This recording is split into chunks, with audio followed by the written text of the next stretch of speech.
Shalom, salam sejahtera bagi Bapak Ibu Saudara-saudara, anak-anak yang dikasihi oleh Tuhan Yesus Kristus. Berjumpa kembali bersama saya Pendeta Eka di dalam renungan firman Tuhan pada hari ini, hari Jumat 25 November 2022. Sukacita dan damai sejahtera dari Tuhan Yesus kiranya menyertai hidup kita sekalian, puji nama Tuhan. Sampai pada pembacaan firman Tuhan hari ini, yakni kitab Yeremia pasal yang ke-12. Kiranya firman Tuhan yang kita baca sungguh memberkati hidup kita sekalian. Puji nama Tuhan. Baik, sebelum kita akan merenungkan bagian firman Tuhan hari ini, kita akan berdoa terlebih dahulu. Tuhan Bapa di sorga, di dalam Yesus Kristus, kami mengucapkan syukur buat kasih setia Tuhan, pemeliharaan yang sungguh nyata boleh kami alami dari hari ke hari. Biarlah semua ini membuat kami semakin mengenal pribadi Tuhan, sehingga kami memuji dan menyembah Tuhan sepanjang waktu hidup yang Tuhan berikan pada kami. Juga kami mau terus berdekat dengan Tuhan dan merenungkan firman-Mu, karena firman-Mu itu adalah pelita bagi jalan kami dan terang bagi hidup kami. Mampukan untuk kami dapat mengerti dan memahami apa yang Kau maksudkan. Kau juga menolong kami untuk kami dapat terapkan dalam hidup kami. Terima kasih Bapa, terpujilah nama-Mu. Demi nama Tuhan Yesus kami berdoa. Haleluya. Amin. Yeremia pasal 12 akan saya baca ayat 1 sampai yang 17. Demikianlah firman Tuhan.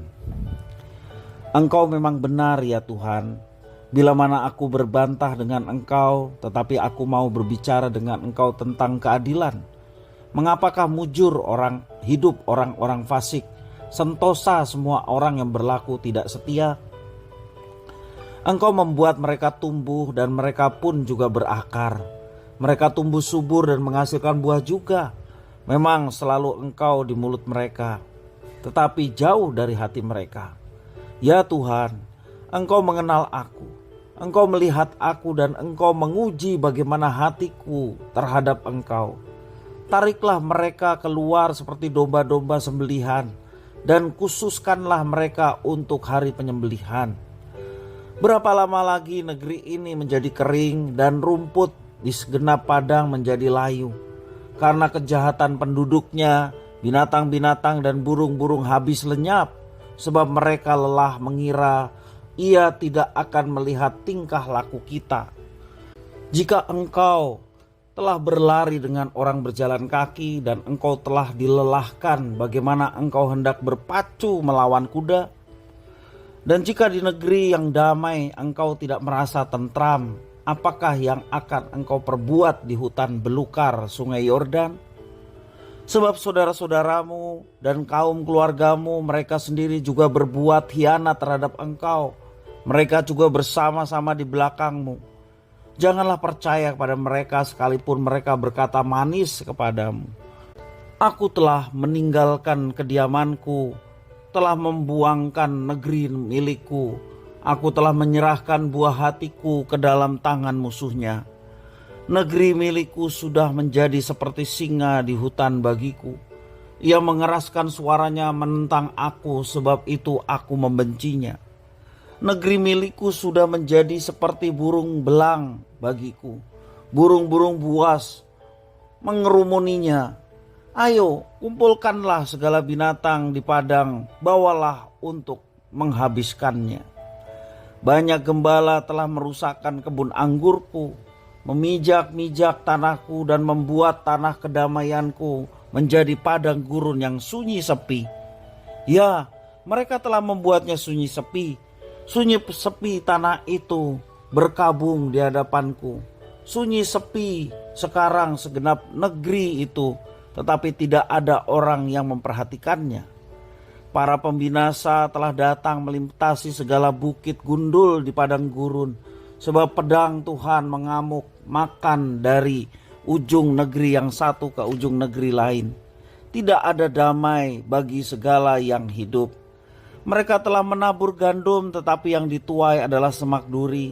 Mereka telah bersusah payah, tetapi usaha mereka tidak berguna. Mereka malu karena hasil yang diperoleh mereka akibat dari murka Tuhan yang menyala-nyala. Beginilah firman Tuhan mengenai sekalian tetanggaku yang jahat, yang telah mengusik negeri yang telah kuberikan sebagai milik pusaka kepada umatku Israel, bahwasanya aku akan mencabut mereka dari tanah mereka dan aku mencabut kaum Yehuda dari tengah-tengah mereka.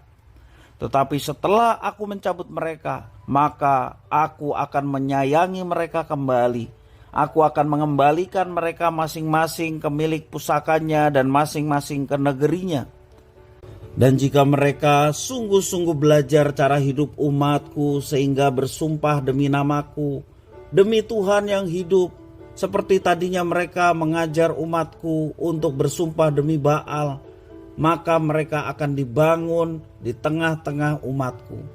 Tetapi jika mereka tidak mau mendengarkan, maka aku akan sungguh-sungguh mencabut dan membinasakan bangsa yang demikian. Demikianlah firman Tuhan. Bapak Ibu saudara-saudara yang dikasihi oleh Tuhan Yesus Kristus, apakah kita pernah merasa iri melihat kemakmuran ataupun kemujuran yang dinikmati oleh pejabat yang korup ataupun orang-orang yang hidup tidak di dalam kebenaran firman, tetapi justru mereka kelihatan bernasib mujur dan makmur. Mereka jahat tetapi kehidupannya sepertinya enak. Mereka hidup nyaman sedangkan kita yang terus berusaha hidup jujur di hadapan Tuhan, hidup justru serba kekurangan. Kita tidak sendiri, ya. Yeremia sang nabi Allah pernah merasakan hal yang sama. Dalam ayat yang pertama ada satu pertanyaan, mengapa orang fasik hidup sentosa? Dan pertanyaan itu kerap kali mengganggu orang-orang kudus, orang-orang yang hidup mau seturut dengan rencana dan kehendak Tuhan. Nabi Yeremia pastinya tidak akan meragukan keadilan Tuhan yang pasti akan menghukum orang-orang fasik. Di dalam ayat yang ketiga dikatakan Yeremia ingin segera mereka ini ditarik keluar dan disembelih seperti domba supaya negeri itu menjadi damai karena terbebas dari orang-orang fasik yang melawan Tuhan tetapi justru hidupnya sepertinya lebih enak. Tuhan menjawab dengan menegur ketidaksabaran Yeremia melalui dua pertanyaan. Allah memperingatkan bahwa ujian iman yang lebih besar menanti Yeremia. Bukan hanya orang fasik itu masih akan menikmati kenyamanan, mereka juga diizinkan Tuhan untuk mengkhianati Yeremia. Namun Tuhan menjamin penghakimannya tidak akan Dia tunda. Pembalasan atas kejahatan orang-orang Yehuda akan dilaksanakannya tepat pada waktunya. Bangsa asing akan dikirim Tuhan untuk menginjak-injak dan meluluh-luntahkan negeri itu sampai tandus. Murka Tuhan menyala-nyala atas Israel sebab mereka menentang Tuhan. Dan pada waktunya Tuhan juga akan menghukum bangsa-bangsa asing yang menghancurkan Yerusalem. Sama-sama dihukum oleh Tuhan. Mereka pun telah berdosa kepada Tuhan, maka sama-sama akan mengalami hukuman. Sedangkan bangsa Israel nantinya akan dipulihkan dan dikembalikan ke negeri mereka. Dan belas kasihan dari Tuhan kepada bangsa yang dipilihnya merupakan gambaran atas belas kasih yang dialami oleh siapa saja di segala zaman yang mau datang dan berbalik kepadanya dalam pertobatan dan komitmen untuk hidup setia kepada Tuhan. Jika kita mendengarkan Tuhan, maka keadaan kita akan dipulihkan. Mendengarkan di sini berarti kita tahu apa yang dikehendakinya dan kita melaksanakannya. Dan dengan demikian kita dipersatukan dalam komunitas rohani yang sejati, yakni gereja Tuhan. Gereja Tuhan adalah umat Allah yang baru, yang dipilih untuk melaksanakan apa yang menjadi rencana dan kehendaknya. Bagi setiap kita yang menyadari hal itu, jangan kita justru melawan dari apa yang telah Tuhan tetapkan, tetapi masuklah dalam rencananya, hiduplah seturut dengan kehendaknya, maka Tuhan yang akan menyertai, bahkan orang-orang yang akan menentang umat Allah yang baru, Tuhan sendiri yang akan menentang mereka dengan cara-cara yang ajaib. Dan pada masa kini kita tidak perlu merasa iri melihat kemakmuran orang-orang fasik, seperti pergumulan Yeremia. yang merasa orang-orang fasik yang jauh dari Tuhan justru sepertinya hidup mujur dan makmur. Tetapi orang yang dengar-dengaran firman Tuhan selalu mengalami berkekurangan bahkan penderitaan. Jangan kita merasa iri. Serahkan semuanya kepada Tuhan, maka Dia yang penuh dengan keadilan akan menyatakan keadilannya tepat pada waktunya. Pada waktu Tuhan, Ia akan menyatakan itu semua. Saat ini bagian terbaik yang kita dapat lakukan adalah percaya sepenuhnya kepada Dia yang sanggup menyelamatkan kita sesuai dengan janjinya. Percayalah pada waktu Tuhan pasti yang terbaik untuk semuanya.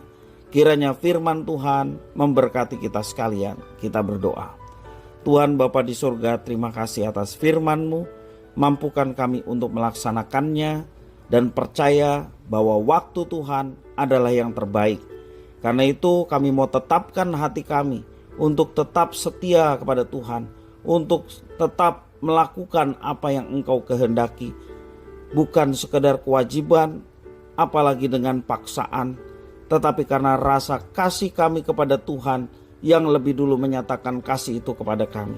Terima kasih Bapa, mampukan kami untuk melawan setiap tantangan, setiap godaan yang ada di sekitar kami, sehingga kami boleh diberikan kemenangan dalam menjalani kehidupan karena Tuhan menyertai dan memberkati.